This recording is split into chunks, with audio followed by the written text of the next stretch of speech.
In the Forever Room, I play a girl named Claire, and basically she's kind of just struggling within her own reality.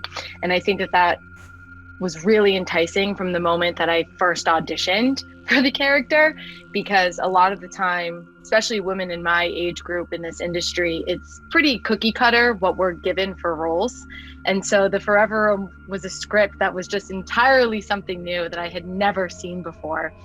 And I fell in love with this character and the complexities of her, and getting really, actually my favorite part was getting to not be dolled up, and actually the complete opposite of that.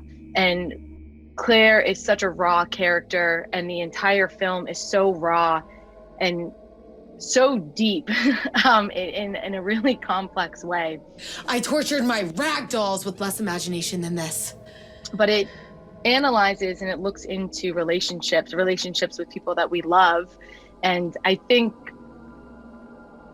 there's a very fine line between hate and love. And I think this character, Claire, kind of teeters on that a little bit. It was kind of hard, actually, because Helen comes across as such a nasty, scary, mean woman when she's really driven by almost a maniacal love for her daughter that blinds her, completely blinds her to reality sometimes, and makes her make some very terrible decisions. And she was willing to do it for the love of her child, but resentment. And it's like Sam said, it's that love almost, it's like a knife's edge.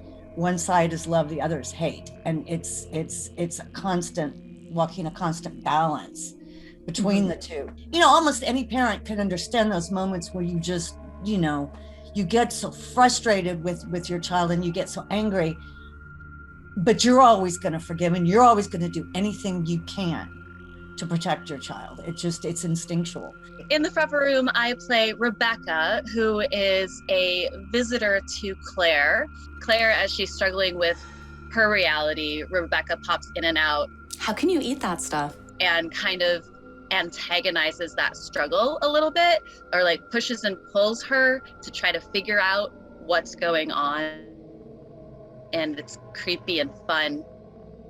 There are so many different angles of what's happening. There's so many different emotions and highs and lows and pushes and pulls, and who's got a higher status, and then how it switches.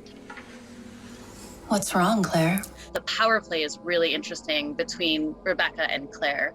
And I think all of the characters and their one-on-one scenes.